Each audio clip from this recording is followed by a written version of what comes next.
জনকপুর রাজ্যে রাজা কুমার প্রতাপের রাজ ছিল। রাজা খুবই দয়ালু আর কৃপালু ছিলেন।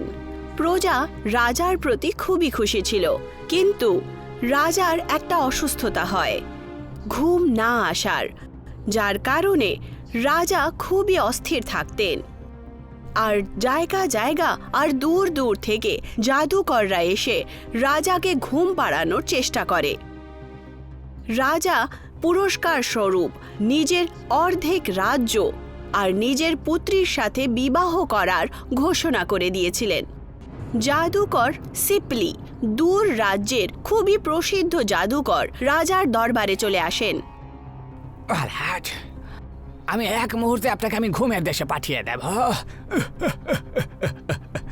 আর যদি আমার ঘুম না আসে তাহলে তুমি জানো তো, তোমাকে যেন এই রাজ্যের আমি আশেপাশে না দেখি, তোমাকে কারাগারে বন্দি করে দেওয়া হবে। কিন্তু জাদুকরের হাসি বন্ধ হয়ে যায়, আর উনি রাজাকে ঘুম পাড়ানোর জন্য নিজের ব্যাগ থেকে একটা চেইনে বাঁধা হিরে বার করে। ওং হিং ক্রিং ফ্রিং ফট স্বাহা। ওম ক্রিং হিম, ঘুম চলে আয় তাড়াতাড়ি, স্বাহা। জাদুকর প্রয়াস চালু রাখেন, কিন্তু রাজার কোনো মতেই ঘুম আসে না। হেরে গিয়ে জাদুকর ক্ষমা চেয়ে নেয়, আর রাজা সিপাহীদের বলে জাদুকরকে বাইরে বার করিয়ে দেন। এই জাদুকরকে এক্ষুনি বাইরে বের করে দাও। মহারাজকে ঘুম পাড়াতে এসছে, যাবে এখান থেকে। সেই রাজ্যেই কাজের খোঁজে এসেছিল মহেশ নামের একজন বাইরের ব্যক্তি, যে কাজের খোঁজে ছিল। মহেশ রাস্তা দিয়ে যাচ্ছিল, তক্ষুনি সে দেখতে পায় যে মহারাজের কিছু সিপাহী ঘোষণা করছিল। শোনো শোনো, ভালো করে মন দিয়ে শোনো। মহারাজ কালকে মহলের বাইরে বিপজ্জনক খেলার একটা আয়োজন করেছে। ওই খেলাতে একটা হিংস্র সিংহের সাথে যুদ্ধ করতে হবে। যে ওই বাঘটাকে হারাতে পারবে, মহারাজের তরফ থেকে ৫,০০০ মুদ্রা আর মহলে সেনাপতির পদে তাকে নিযুক্ত করা হবে। শোনো শোনো শোনো। মহেশের মাথায় একটা বুদ্ধি আসে, কারণ মহেশের কাছে একটা সোনার বালিশ ছিল, যেটা তাকে তার দাদু দিয়েছিল। এরকম বালিশ যেটা যে কাউকেই ঘুম পাড়াতে পারে। পরের দিন মহেশ রাজমহলের জন্য রওনা দেয়। আচ্ছা শোনো ভাই, এই খেলায় আমি অংশগ্রহণ করতে চাই। তুই এই বিপজ্জনক খেলাতে অংশগ্রহণ করতে চাস? হ্যাঁ, আরে বড় বড় পালোয়ান এসছে এই খেলাতে, তুই ওই বাঘের সাথে কি করে লড়াই করবি রে বে? আরে ভাই তুমি আমাকে যেতে তো দাও। আরে শক্তি দিয়ে সবকিছু হয় না। আচ্ছা ঠিক আছে ঠিক আছে। আর দেখতে দেখতেই এক এক করে সমস্ত পালোয়ানরা ভয়ের চোটে পালিয়ে যায়। বড় বড় পালোয়ানরাও ময়দানে গিয়ে সিংহের সামনে ২ মিনিটও টিকতে পারে না, সবাই লেজ তুলে পালিয়ে যায়। আর কি কেউ বাকি আছে যে এই সিংহটাকে আবার খাঁচার মধ্যে ভরতে পারবে? হ্যাঁ মহারাজ, আমি আছি। আমি একবার চেষ্টা করে দেখতে চাই। মহেশের চোখ পাশে বসে থাকা রাজার সুন্দরী পুত্রীর কাছে চলে যায়। রাজকুমারীও মহেশকে দেখে হাসতে শুরু করে। যে কাজ এত বড় বড় পালোয়ানরা করতে পারলো না, সেই কাজটা তুমি করবে? আগে মহারাজ, আমার কাছে অত শক্তি তো নেই যতটা শক্তি এখানকার পালোয়ানদের রয়েছে, কিন্তু আমি আমার যোগ্যতাটা এখানে দেখাতে চাই। ভালো করে ভেবে নাও যুবক, এই খেলায় কিন্তু বেশ বিপদ রয়েছে। শেষ সুযোগ দিচ্ছি, ফিরে যাও। হ্যাঁ মহারাজ, আমার নিজের ওপর বিশ্বাস রয়েছে বটে। ওকে ময়দানে তাহলে যেতে দাও সবাই। মহেশ ময়দানে নেমে যায়, আর সিংহকে খাঁচা থেকে আজাদ করে দেওয়া হয়। সিংহ মহেশের দিকে দৌড়ায়। রাজার মনে হয় এখন ভগবানই তার রক্ষা করতে পারবে, কিন্তু হয় অন্য কিছুই। মহেশ নিজের ব্যাগ থেকে জাদুই সোনার বালিশ বার করে আর একটা মন্ত্র পড়ে। দেখা নিজের কারিগরি আর ঘুম পাড়িয়ে দে সিংহকে তাড়াতাড়ি।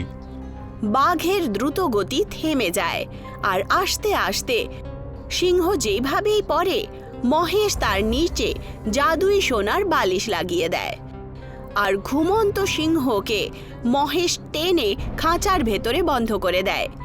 রাজা এটা দেখে খুব অবাক হন। এটা তুমি কি করলে ওর সাথে? হ্যাঁ, তুমি কি সিংহটাকে মেরে দিলে? যে এইভাবে ও ঘুমিয়ে পড়ল, কিন্তু তুমি তো ওকে ছুঁলেও না একবারও। তুমি কি কেমন করলে? কি করে করলে বলো আমাকে। মহারাজ, আমি ওর সাথে কিছুই করিনি। আমি ওকে মারিনি, শুধু কিছুক্ষণের জন্য ঘুম পাড়িয়ে দিয়েছি। যখন ওর ঘুমটা আবার ভেঙে যাবে ও জেগে উঠবে। এখন ওর একটা পাকা ঘুম দেওয়ার পরই তো সে উঠবে। কি, তুমি ওকে ঘুম পাড়িয়ে দিলে? কিন্তু কিভাবে করলে এটা? তুমি এটা কি করে করলে বলো? আমার তো বিশ্বাসই হচ্ছে না। আর তুমি যদি সত্যি এটা করতে পারো তাহলে বলো তুমি এটা কি করে করো। আর তুমি কি আমাকেও ঘুম পাড়াতে পারবে? হ্যাঁ হ্যাঁ রাজামশাই, আমি শুধু ওকে নয়, আমি যে কাউকে ঘুম পাড়াতে পারি, সে মানুষ হোক বা জানোয়ার। কেউ আমার মন্ত্রর হাত থেকে রক্ষা পায় না। আমার তো বিশ্বাস হয় না। আর যদি তাই হয় তাহলে চলো আমার কক্ষের দিকে, দেখাও তোমার মন্ত্রের শক্তি কতটা, আমাকে শুনিয়ে। ঠিক আছে মহারাজ, চলুন তাহলে। তাহলে চলো আমার শয়ন কক্ষে, আর তুমি নিজে আমাকে দেখাও। যদি তুমি আমাকে ঘুম পাড়াতে পারো তাহলে আমি তোমাকে আমার অর্ধেক রাজ্য আর নিজের পুত্রীর সাথে তোমার বিবাহ দিয়ে দেব। মহেশ মহারাজের সাথে ওনার কক্ষে চলে যান। মহারাজ শুয়ে পড়েন আর বলেন, দেখাও তোমার মন্ত্রের শক্তি, আর মনে রেখো যদি এমনটা না হয় তাহলে তোমাকে কারাগারে বন্দি করা হবে। মহেশ জাদুই সোনার বালিশ বার করে মন্ত্র পড়তে শুরু করে। দেখা নিজের কারিগরি, ঘুম পাড়িয়ে দে মহারাজকে তাড়াতাড়ি। রাজা সঙ্গে সঙ্গে গভীর নিদ্রায় ঘুমিয়ে পড়েন। পরের দিন সকালে যখন রাজা ঘুম থেকে ওঠেন তখন খুব খুশি হন আর মহেশকে ডেকে পাঠান আর তার নাম নিজের অর্ধেক রাজ্য করে দেন আর তার সাথেই নিজের পুত্রীর সাথে বিবাহ করিয়ে দেন। সবাই খুশি ছিলেন এখন রাজ্যে, কিন্তু এই কথাটা মন্ত্রীর একদম পছন্দ হলো না। এখন সে মহেশ আর রাজার থেকে ঝগড়া করে ষড়যন্ত্র শুরু করে, যার জন্যে সে নিজের পুরনো বন্ধু শান্তারাম বৈদ্যের সাথে দেখা করে, যে নিজের জড়িবুটি দিয়ে লোকেদের চেহারা পাল্টাতে খুব মাহির ছিল। মিত্র, কেমন আছো তুমি? অনেকদিন পর তোমার সাথে দেখা হলো গো। মিত্র, আমি একদম আগের মতনই আছি, বুঝলে।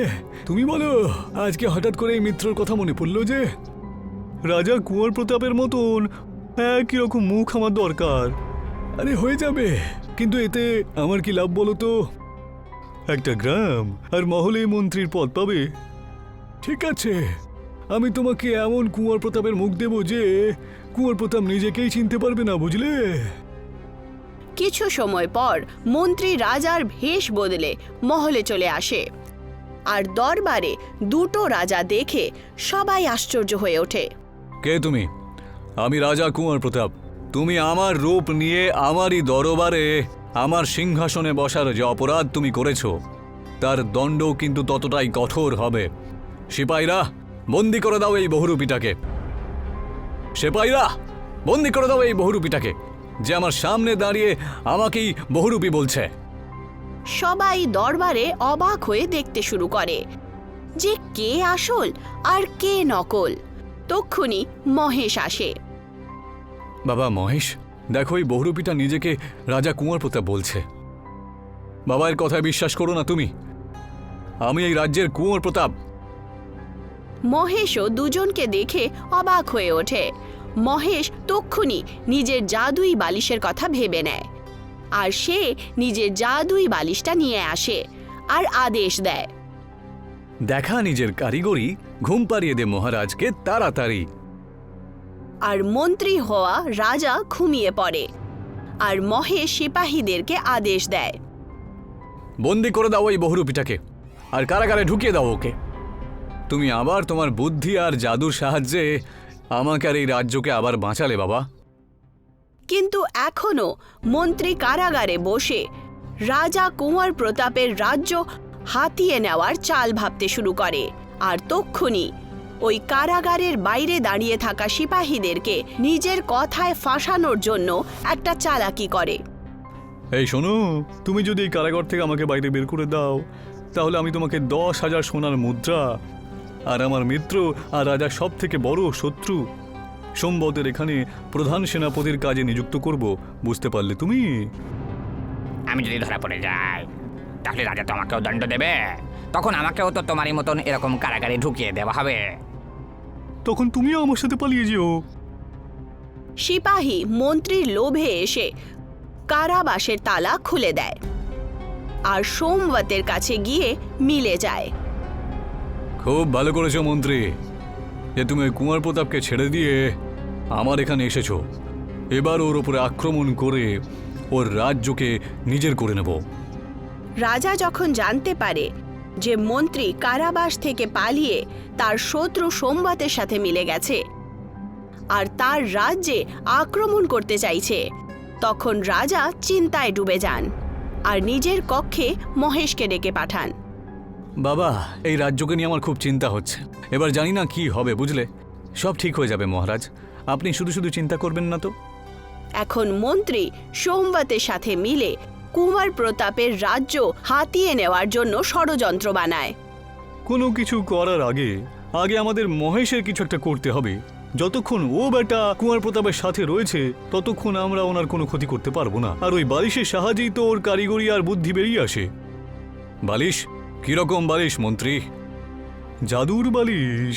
ও বারবার নিজের রাজ্য আর রাজাকে রক্ষা করে নেয়। সবার আগে ওই বালিশটাকে চুরি করে নিতে হবে আমাদের প্রথমে, আর যার একটা উপায় আমি বের করে রেখেছি।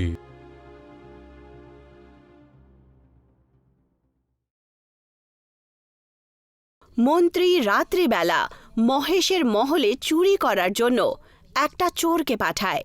চোর যখন দেখতে পায় যে মহেশ ঘুমিয়ে আছে, তখন সে চুরি করে সবুজ ব্যাগে রাখা বালিশ নিয়ে পালিয়ে যায় আর বালিশ নিয়ে গিয়ে মন্ত্রীকে দিয়ে দেয়। এবার দেখি ওই কুমার প্রতাপকে এবার কে বাঁচায়।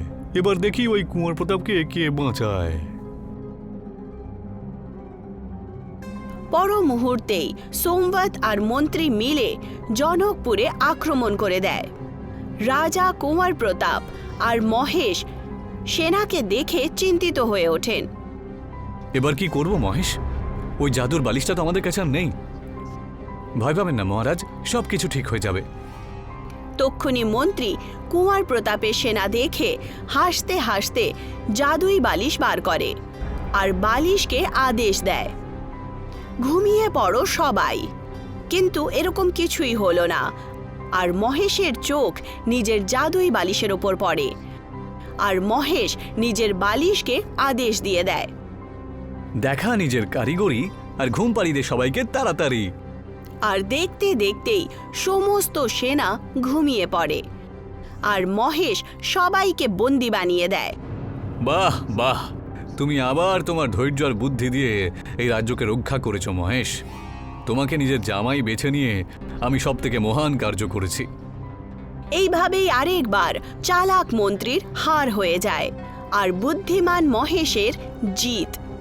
এইভাবেই এখন রাজার ঘুমের আর নিজের রাজ্যের কোনো চিন্তাই ছিল না, কারণ উনি মহেশের মতো একজন বুদ্ধিমান জামাই পেয়ে গেছিলেন। এখন রাজা যখন খুশি তখনই শান্তির ঘুমে ঘুমিয়ে থাকতেন।